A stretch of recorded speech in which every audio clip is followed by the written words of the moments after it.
Well, hello, whether you're looking at us in the morning, of an evening, or you're going to catch us on the replay.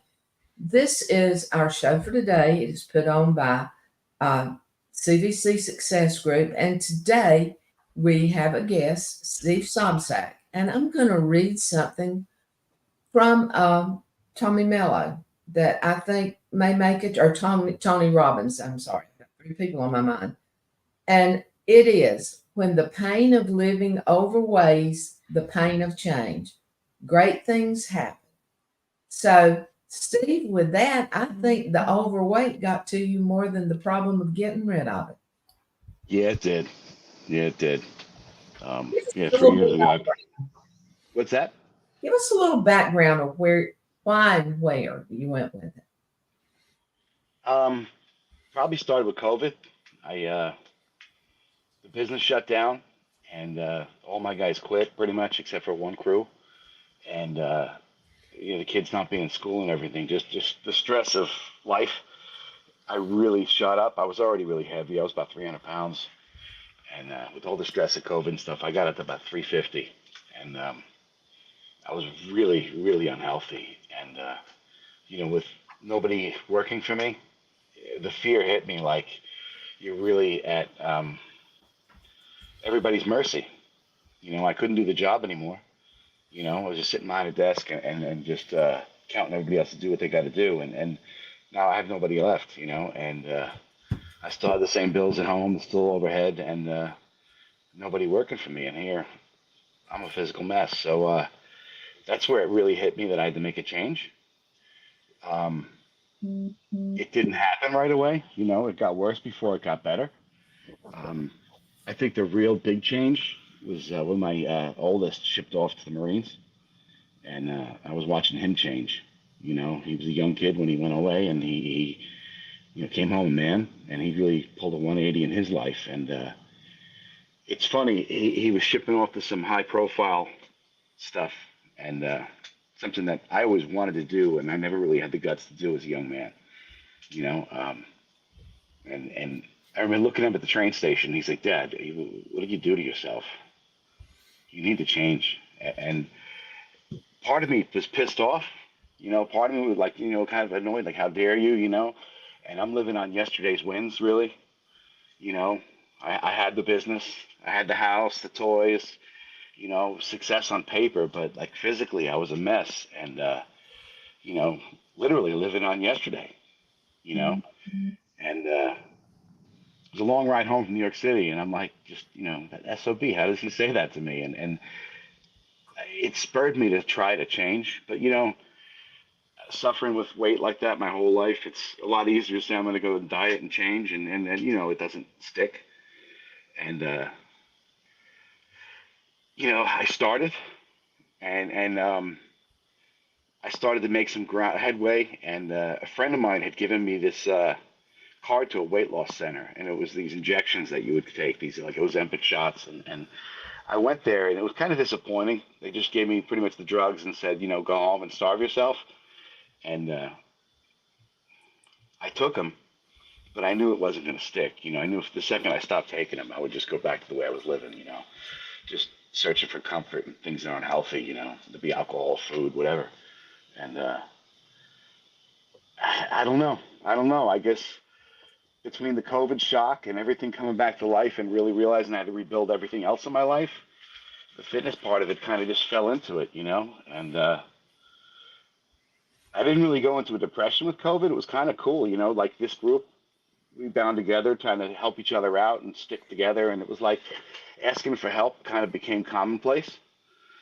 And I just started reaching out to people that were on this fitness thing. I went to a nutritionist. Her boyfriend at the time was a trainer. She trained me a little bit, and then I fell into an online group, which really ramped everything up. Um, it was a former Marine in my son's pipeline, retired or not retired, he was out, and they had a 30-day challenge. And I was losing so much weight with the drugs, I figured I would win. It was $100. They had a pot like $1,000 at the end, and I figured I'd ace it. And I realized I couldn't do one push-up. You know, I couldn't even walk a mile. I couldn't even climb my stairs. And at the end of that challenge, you got humbled, like really realized, I'm late 40s and I'm a mess. I'm not that 30-year-old guy jumping off a dive boat to the Andrea Doria anymore. I'm just, really on the borderline dying. Pre-diabetic, high blood pressure. I would lay on the couch and Google symptoms of what I had and realize, man, you can't go to the doctor. He's going to tell you you're going to die. And, they had spoken with me after about staying on with them on the fitness program. And, you knew that would be. You sign on for the coaching, and next thing you know, it's a commitment. And, working with a coaching business, I've worked with you and Jerry forever, and it was kind of the same type of, I wouldn't say pitch, but it was like, you think you're going to do this on your own? And they ask, what's your why? Why are you even here? And it made me just think about, what I was doing, how I was living. I was letting everybody down around me. I wasn't setting the example. Sure I had money, but what else? Nothing else really. It was kind of shallow at that point. And so I signed on, and it's like a fitness men's support group called the Agogi, and like the Spartans, you train the children how to be warriors, and that was the kind of the spin on this thing, and it really had that accountability tied into it, where they would check my calories, my weights, they give me workouts and stuff like that. And then I'm working with other people. I'm watching my son. I was like, I can't back down. Look what he's doing. Just keep going. His wife, which was his girlfriend at the time when he shipped off, she missed him, so she kind of ended up immersing herself in the gym. So we kind of became accountability partners. Like every morning at 4 a.m., I'd be texting her, hey, I'm here. And she was really supportive in the beginning. I get choked up even thinking about that, but it was one of the reasons I didn't quit. Is she just was somebody not in the family that cared, and not in the family yet, obviously, but she's my daughter-in-law now, and it just kept me going, and it just snowballed, into from 347 pounds to 197 in I don't know 2 years time, and it was really wild. One of the things that they do, we have meetings every week, and one of the coaches on there had put it out there that you need to put something on your calendar for a challenge every so often. And the first thing I did was a 5K. They had a 9/11 5K, Tunnels to Tower, and my middle son's soccer coach had hosted this thing every year. And I remember a lot of the parents would go, and nobody ever asked us, They didn't want to put me in a wheelbarrow and push me, and worry about me punching out from a heart attack. And I seen the coach at the gym. I said, I'm coming. And he's like, yeah, we got a spot for you. And I was showing up, and just, it was so cool to be around everybody. They're looking at me like, where did you come from? This guy coached my son since he was a tiny little kid. Now these kids are in college and everything. And he's like egging me on, like, you already won, Steve. You don't even need to make the run. And that was my first challenge. That was 2 Septembers ago. And I remember telling him I wanted to do all these different things. And he's like, hey, man, cool your horses. You don't have to, but I like to push it. So I just started doing more. I put something on the calendar, and it would just keep me focused, keep me from watching my diet get too out of control, keep me training for something. And I don't know, man, it's been pretty wild to do. As far as how it's changed things in my life, I mean, one thing that happened at work that was big. When I said I was going to lose this weight, I decided 100 pounds. When I lost 100 pounds, I was going to take up scuba diving again. And I hit 100 pounds, and some guys in the industry invited me to Hawaii to go diving, right, like the same time. And it was like, and I remember going, and I took 2 weeks off from work, and it's supposed to be a trip of a lifetime. And about halfway through the trip, a longtime employee, which is like my right hand, quit. It was time for him to go. He wasn't happy for a while, and but it was a real kick in the throat. leaving right while I was away, and coming back home, I think the other guy would have fell apart, you know. And here it was like, all right, bye, and he left, and it was just being physically capable and having more confidence in myself, being healthy. We just rolled with it, you know. As a company, I did. Um, and I had another guy that worked for me for a long time, and I don't know how much respect I was getting from a lot of these guys when I would go in these peaks and valleys. But I'm out in the showroom working on a fireplace, and right as the guy quit, and normally I'd be stressed out, freaking out, and I'm like, so be it. And he was leaving. He just walked up to me. He's like, I can't even tell you how proud I am of you. The old guy would have just fell apart, and you're down here on your knees working on the fireplace, running a truck again, like it's nothing. And you're 50. And him and his brother started working with me when I was in my 20s, on and off, So they've seen a lot, and I don't think I've ever had an employee tell me they were proud of me, ever. And it was like, wow, this really does make a difference, Just carrying yourself differently, following through because you're capable. Um, not hiding in your office because you're completely shot from whatever you did the night before, or just physically you can't handle the job. And it felt good, man. It really did. And I just, I don't know. I can't explain it. Just changing that part about me has changed interactions with people in the field, whether it be customers. You know, there's definitely a respect factor, which I don't know. I don't know if it's the way I carry myself now, but people like to bully people around, and it's like they don't bully anymore. You know what I mean? It's I've had issues where customers complaining, and you walk right up to them and give them a firm handshake and look them dead in the eye, and it's like they turn to pussycats pretty quick. And it's funny. I noticed it. In a little while, I would be a little bit it went to my head for a little bit. I think I would look for things sometimes, but it's definitely a different game, you know. Um, but I mean, that's the change. Really, it wasn't easy, you know. 50 years of habits, changing them, it's nearly impossible to change and keep them changed, And I mean, cutting out fast food, cutting out all these different things. I mean, you go on a diet, and I'm going to not do this, that, and the other. And by the weekend, you got 3/4 pounds of cheese and a half-gallon ice cream in your stomach because you stopped eating all week because you figured you had to lose weight. That whole binge and back and forth, that was hard to really conquer. But you guys talk about it one bite at a time, right? You're thinking about food, right?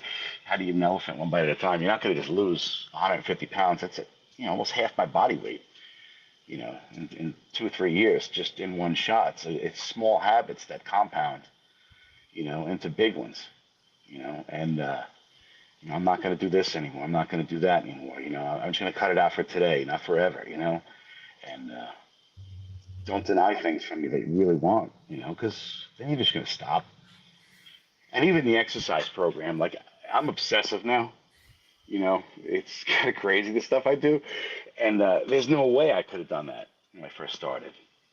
And I've done that before. You go to the gym thinking I'm 25 in the Navy again, and I can bench press this, that, or the other, and then you get hurt and you stop. And when I started this time, I just started really slow, and just built on it. And, working with somebody was huge because he wouldn't program my workouts to go in there like I'm an Olympian or something. He was like, "All right, you're an old fat guy. You can't do this. Do this instead." And so we're now, I can keep up with anybody, which is crazy. You know, um, last year I was training for a marathon, and I was trying to get in the New York City Marathon. I never ran anything before. The last time I ran was in the Navy in my early 20s. I think we had to run a mile and a half. And here I'm doing like 15 miles every Saturday morning before work, once a week, trying to ramp up to that. Unfortunately, our busy season and marathon season are the same, so it was hard to keep that training schedule. So I boarded the whole marathon idea. I did my half marathon, and I did this whole military weekend. Like this, I don't even know how to explain it. It's a men's weekend and a lot of military-based stuff, and with that Agogi group. And I'm one of the oldest guys there, and I came in second. You know, which was amazing. And even in there, we were in the middle of the night. We were about to go to sleep. They roll out mats on the floor, and they're like, "We're all gonna fight now." I'm like, "Fight? Man, I'm not a fighter. I got no fight since high school, and I probably got my butt kicked." And next thing you know, we're squaring off, like doing some pseudo jujitsu on the floor, and I don't know, man. It just ignited something in me. I came home. I signed up for jujitsu. 53. Twice a week I'm going. They're rolling around with guys half my age, and I'm holding up with them now. It's just a huge confidence builder in itself, or humbling, because actually I've gotten beaten up by a 20-year-old girl once, which just blew my mind. First I didn't want to touch her, and then she kicked the crap out of me so bad I wanted to just kill her, and I couldn't. But and then that led me up to the last weekend, which is the triathlon I did, which I don't even know where that came from. You know, this group, they're telling us to do this, that, and the other, and I'm watching other guys that are a lot better shape than me doing all these different things, and I was looking up bike races back home in Long Island, and I seen something about a triathlon, and I start cruising the internet, and I seen one in Cape May, New Jersey, where you jump off a ferry.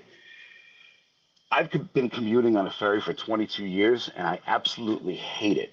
And there'd be nights you'd be driving home on the ferry, be like, we ought to just jump off and end it.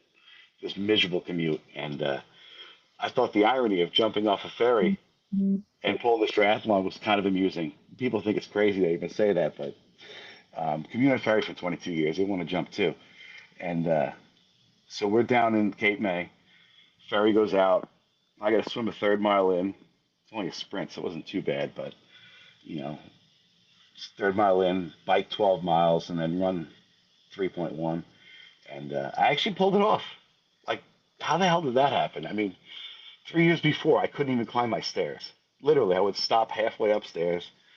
I'd come home in the morning, or I'd come downstairs in the morning, freshly showered, and by the time I put my sneakers on, I'm dripping with sweat because I was so unhealthy. And like now on a whim, I'm doing craziness like that. It's pretty wild, but sustaining it is hard, you know. But it's not something that you can really do on your own, you know.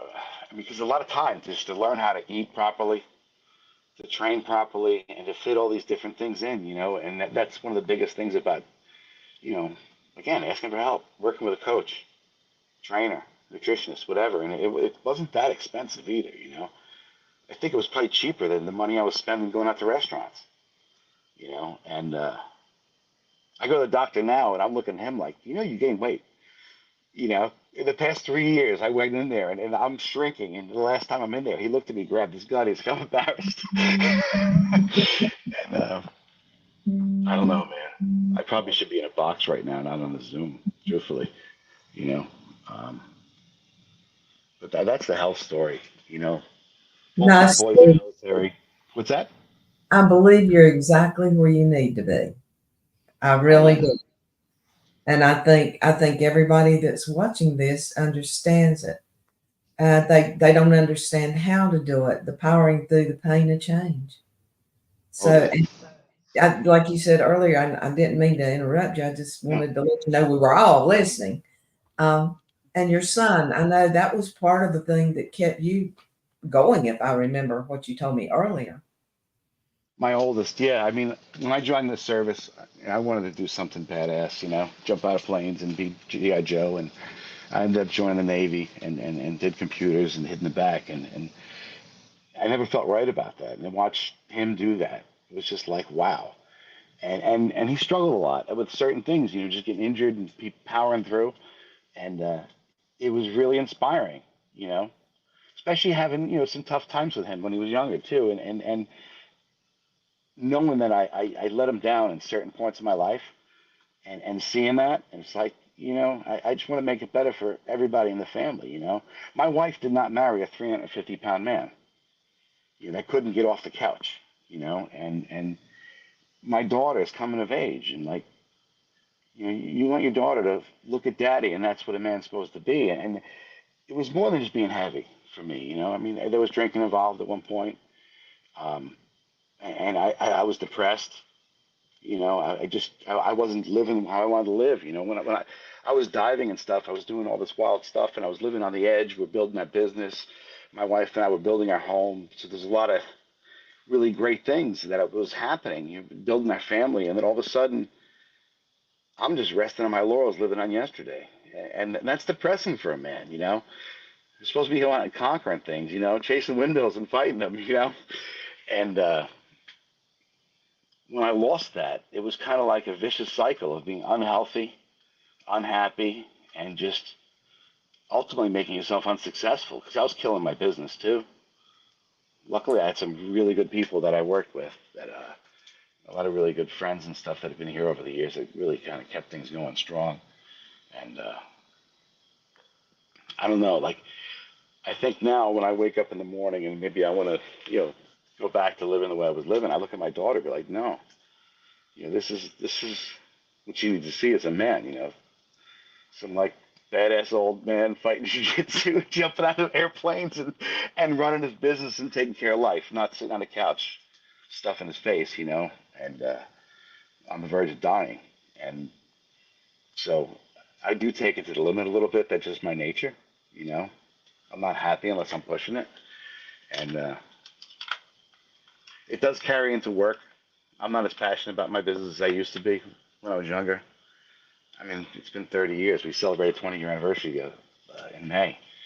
It's a long time, and but being invigorated at home and having something like this to keep me going, I feel younger, so I do feel more passion towards it. Where I had lost for a while, and I couldn't get back into it. It used to be just a paycheck, Now it's like it's mine again, and I like to be here. I know Catherine in the office, if she's watching, she's like, yeah, sure, he doesn't want to be here. Thankfully, I have good people that really run this place well, and could give me some time to work on myself instead of just working in the business, which was killing me. And then that's a huge thing, Just coming to work every day and that's all you do, it just kills you over time. You need to take care of yourself too. What do they say? When the plane's going down, you got to put the air mask on you first and then everybody else. And I was just taking care of my family and not myself, and it was killing me, you know. But Hey, Steve, we just had a link from Charles. He's wanting you to speak on being proud of yourself now versus the 1.0 version of yourself. Charles is in my fitness group, and we met at that military camp, and he's a great guy. He and I both have similar stories, and it's version 1.0. I was miserable. I'd look in the mirror. I wasn't happy who I turned into. I wasn't satisfied with anything I'd be able to do. Um, Constantly unhappy, chronically unhappy. And my wife would be like, "You're never happy about anything. How could you not be so unhappy? Look around what you have." And it's just funny, just journey. I mean, you think it's just push-ups and vanity, which it is. I'll be honest. And it just feeling good about yourself is just, I don't know. It just makes you a happier person. And then, I don't know, man. I think I wanted to die before. I just was miserable. There was nothing that could make me happy, and I still go into that downward thing sometimes and just negative thinking, but not nearly like I used to. And just looking in the mirror and being happy who I am. You know, and it's kind of funny, like I'm aging in reverse. And I go out to my friends sometimes for dinner, and like, I'm like, guys, you give me a salad occasionally. Meanwhile, I was the biggest glutton back in the day, and been there laughing at dessert time when I got like three desserts in front of me, and like, hey, well, I run 10 miles tomorrow, so I'll work it off. But yeah, version 2.0 is amazing. And in the group they talk about just waking up and being 1% better than you were yesterday. You know, even if you don't want to be, wake up and do something hard. Start your day hard. The rest will be easy. Wake up at 4 in the morning and run 14 miles, take a ferry and come to work. You sit at work. This is easy. 14 miles sucks. It's hellacious, you know. Um, but yeah, it's life changing. It really is. Hmm. Well, I'm pretty sure Josh might have a question or two for you. Josh, you've been awfully quiet. Well, no, Steve likes to hear himself talk. I do. A lot of caffeine in this thing. Yeah. So, I mean, me and you have got to know each other pretty well over the last couple months, and you talked about, hey, I've got all these toys, but me and you both said, for family and all that, you would trade it all away, because you can work and build up all this great business, but without it, without your health and your family, there's nothing else left. Because me and you have talked about both our personal lives and how important that really is. And you're also the envy of every middle-aged white guy I know. Very, very popular amongst middle-aged white guys. Very attractive there. No, so it's definitely inspiring to watch you. I'm a little overweight, to say the least, and to see what you've accomplished and what you've been able to put behind you. And because we've talked about struggling with depression and how hard that is to overcome when you're, we had similar things in COVID, like, you shut down and you had a bunch of your guys left. My foreman left at the time too. And I had to go back into the field, and what a major struggle that was for me personally. And just, if you're struggling with depression, then you're working the long hours, and then, there's nothing left for anybody, not yourself, nothing. And, how important it is to really take care of yourself. Totally. Well, that's not been your only challenge, though. I watched you come through another one. That was when you were writing your book, Chimney Basics. All those guys that are chimney. And what drove you to do it? And more than that, what drove you to finish it? Well, Jerry, it was his idea, writing a book to be the expert in your area. Put it on Amazon for Amazon Home Services to just up your ante online and Google and whatnot. So that is what started me to write it. I didn't want to; it was boring. I'm not even a reader really, so writing a book was difficult. When COVID hit, I had nothing to do, and he kept drilling it on us like, "Do it, do it, do it," and it was one of those things. Like, I was in a men's group too, and like, we were all trying to figure out what to do, and we were sharing Netflix movies and stuff. I'm watching this and that, like, and between the 5 meals a day I'm cooking for my family, I would write a little bit in the book here and there. And then what made me finish it, my brother-in-law, right?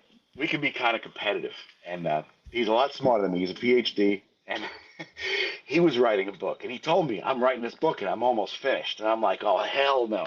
He is not finishing his book before me.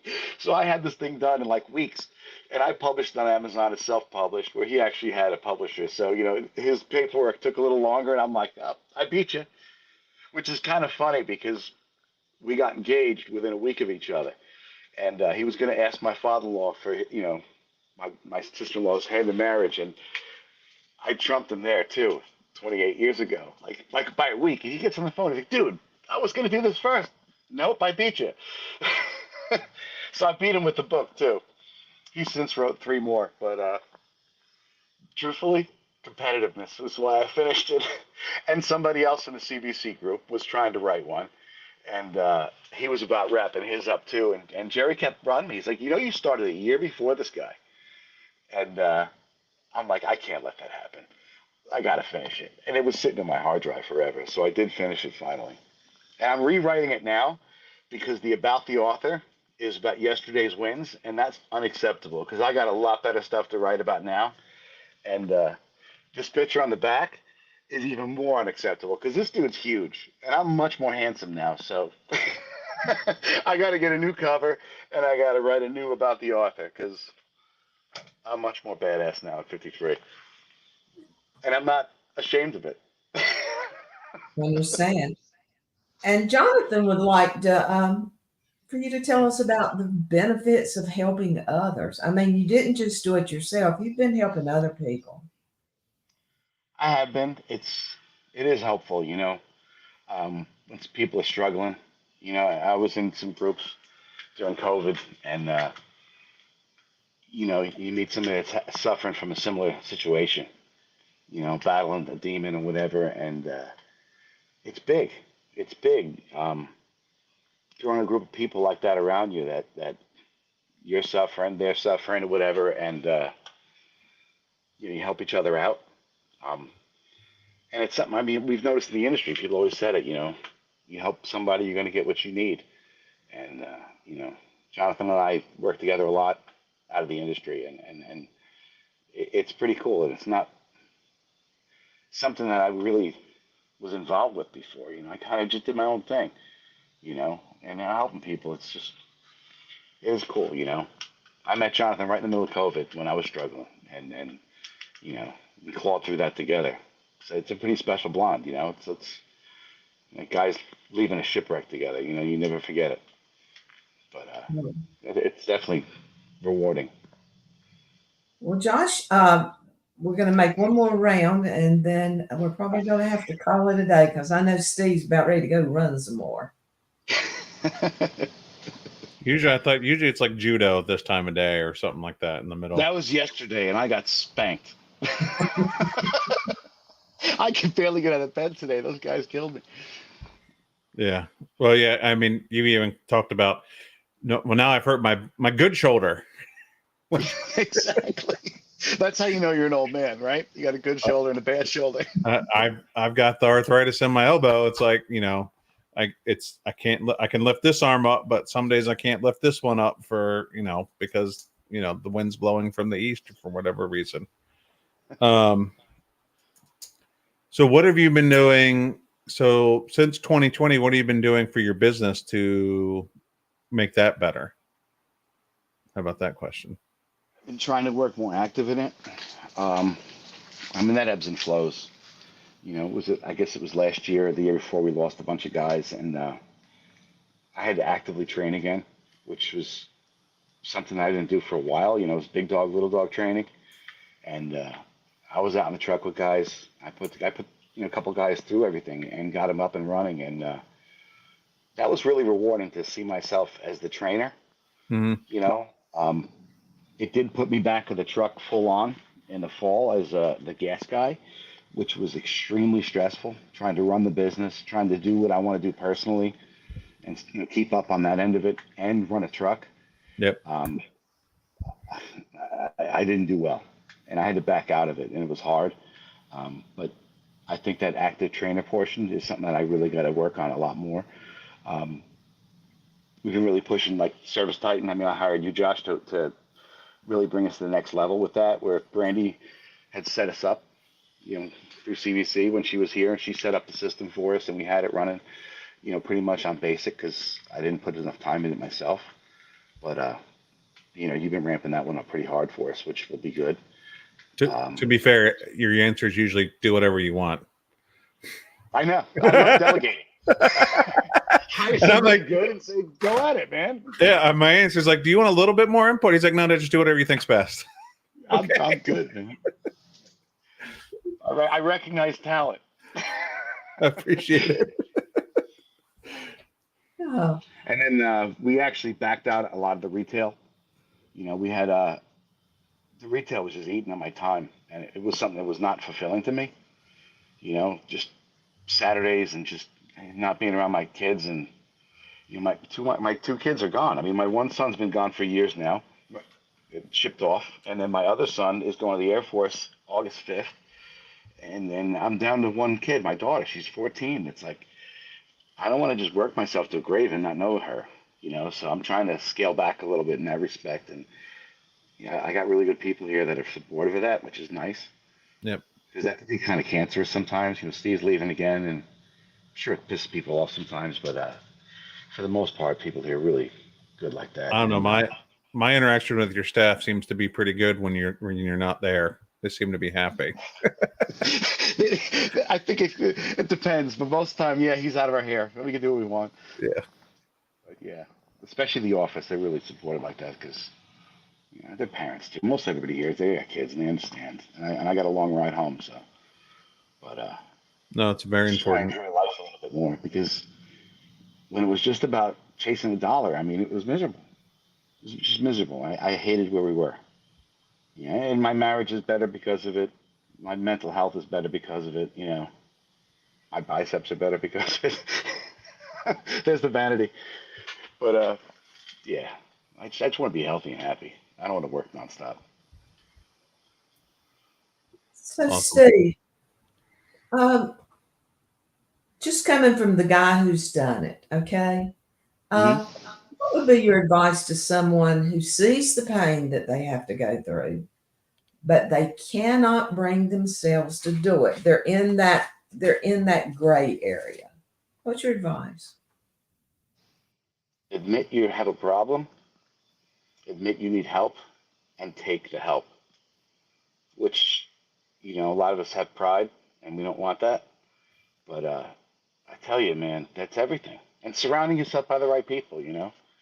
Just surrounding yourself with positive people. I know when I was in the industry, years ago, and a lot of us remember Steve 1.0, hooting and hollering and partying all the time at trade shows and stuff. And like, what was that really getting me? Nothing, and you surround yourself with people that want to be on that positive change that you're on, you know, whether it be fitness, business, life. Um, but somebody says that, if you have your five closest friends, if you have five drunks as friends, you're going to be the sixth. 5 millionaire friends, you're going to be the sixth. I need a few millionaire friends, but you know, just surround yourself with positive people and stop the negativity too. I know COVID, everybody's so worried about, this jerk in office or this jerk in office or, a mask or a shot. I cut all that out. We were doing a remodel at my house and we had cut the cable line outside and I know TV. I've never been happier. And I don't watch any television anymore. I blocked anything political. You know what I mean? I almost can't even watch Josh's page anymore. Because it's just negativity, and I try to cut all the negativity out of my life because there's nothing you can do about it. So To why be let it fair, it was other people posting on my page. I know, I'm Not only teasing.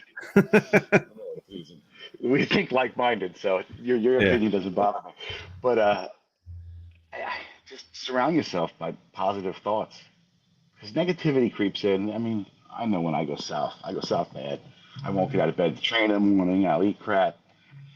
You know, it just staying on that positive edge like that, and ask for help and follow through. Because everything I did was getting okay. I nutritionist. How do I eat? And it sounds stupid to say, but you think this is healthy and that's healthy. You don't even know. You know, learn how to train. Get an accountability partner. Just get on the right team. Surround yourself by good people. That's one thing I like about that whole fitness group I'm in. And we meet, once or twice a week on Zoom, and it's like we talk about the path we're on. And the path is being a better man, being a better person, being a better businessman, and being healthier. It's intoxicating, and it's kind of just all of it intertwines together. I'm an all or nothing kind of guy. If I let too much bad in, it's all bad. You know, Well, I don't think anybody admires and respects what you've done any more than the people you're looking at right here and the people that are coming in. And even though Jerry's in the background, I want to thank him for running the program. He can't talk today, so he wanted to be, he wanted this to go on. So that's why I'm here with you. But he is there in the background, and I just wanted to say I know how proud he is of thank you. you. We've watched you come from hell to the other side, and Yeah.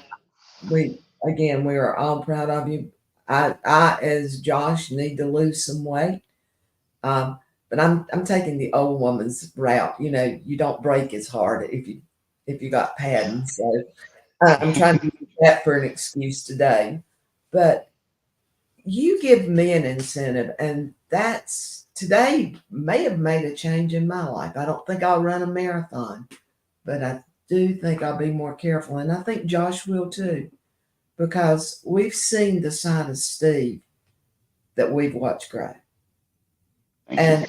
everybody out there needs to see it and understand you did this a lot out of competitiveness. I've watched that too.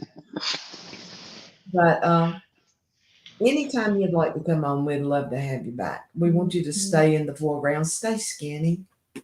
But we would, and it's about time for us to go. Is there any last words you'd like to say? Can't even think about it, really. Truthfully, other than you guys have been huge to help me out. You know, when I signed on with you guys years ago, there was a lot going on, and I hit bottom, and Jerry called me out on it. And I get emotional, but it took a while to turn it around, but I did. He was a big part of it. So thank you. And he's really proud of you. But I just want to thank everyone that's watching the program today, whether you're watching it today live or whether you're seeing it on the rerun. This man has taken something that none of us ever thought would happen and made it real. We've all grown in business, but when you grow within your own spirit is so important. So I just want to say to everybody, if you have any questions, I'm sure Steve will be out there for you. Steve, tell us how they could get a hold of you if they'd like to. Just shoot me an email, steve@totalchindygear.com, and I'll reach back out to you. Sure, definitely. I just wanted to let everybody know because you are such an inspiration. And we'd like to thank you for coming. Josh, glad you could show up. And it was nice just letting someone else do most of the talking today. But I look forward to seeing you again in real life. And again, we'd love to have you on another day if you'd like to be back. And with that, I'm going to sign off for the day and wish everyone a wonderful weekend. Thank you.